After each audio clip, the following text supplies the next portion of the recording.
Қайырлы күн, құрметті студенттер.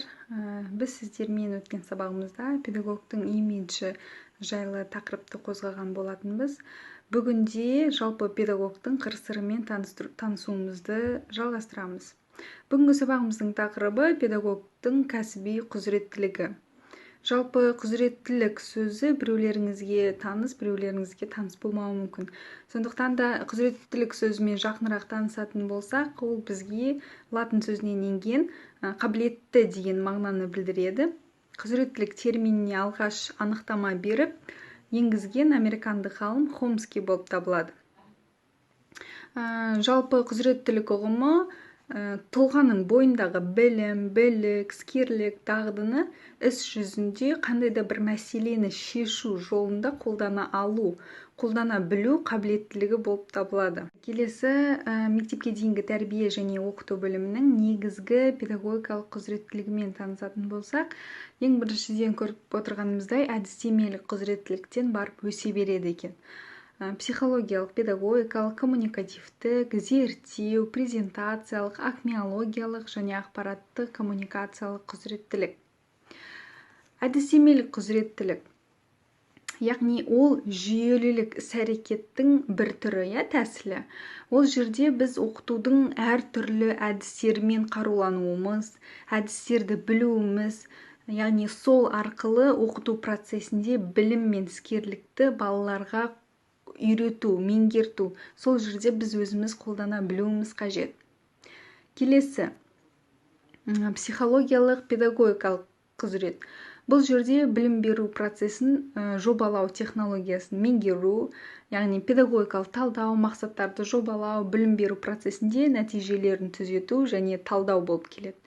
Яғни бұл жерде де атап өтуіміз керек балалардың жас ерекшеліктерін, сонымен қатар физиологиялық мүмкіндіктерін.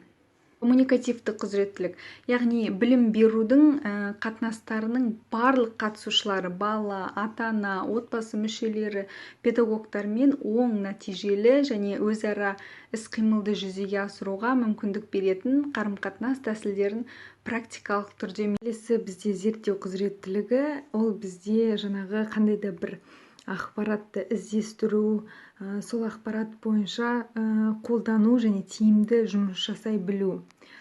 Келесі презентациялық құзыреттілік, ол жерде біз педагогтың өзінің тәжірибесі бойынша қандай да бір журналдарға, сайттарға мақала жазу, оны жариялау, жаңағы педагогикалық конференцияларда сөз сөйлеу, білім беру сайттарында өзінің өзекті мәселе бойынша тәжірибелерімен бөлісу болып табылады. Келесі акмеологиялық құзыреттілік деп біз кәдімгі тұрақты жетілдіру қабілетін айтамыз. Яғни қандай да бір кәсіп бойынша өсу, өзінің кәсібінде биіктен көрінуді біз акмеологиялық құзыреттілік деп атайды екенбіз.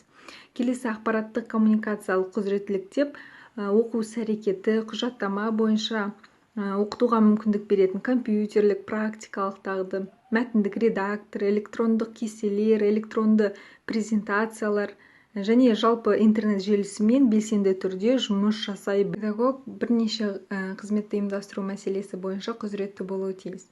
Ең бірінші тәрбие, білім беру қызметі. Бұл жерге жалпы оның мақсаты, міндеттері, мазмұны, формасы, принципін жатқызамыз.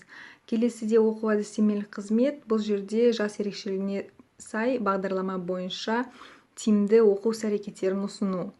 Келесі әлеуметтік педагогикалық қызметке біз жаңағы балалардың ата-аналарымен тікелей жұмыс, оларға кеңес, баланың жағдайын жасау, баланың құқығын қорғау секілді әлеуметтік жұмыстар атқарылады. Келесі бізде педагогтың кәсіби құзыреттілігін дамытудың негізгі жолдары. Бұл жерде педагогикалық кадрларды даярлау, яғни оған біліктілікті арттыру курстары және үздіксіз білім беру курстарын жатқызамыз. Келесі әдістемелік бірлестіктерде шығармашылық топтарда жұмыс жасау, зерттеу, тәжірибелік қызмет, инновациялық қызмет, жаңа педагогикалық технологияларды игеру, педагогикалық қолдаудың әртүрлі формалары, педагогикалық байқауларға, шеберлік сыныптарына белсенді қатысу. Жеке педагогикалық тәжірибені жалпылау, семинар, вебинар және өз білімін жетілдіріп отыру. Жақсы, бүгінгі ақпараттық сабағымыз өз мәресіне жетті.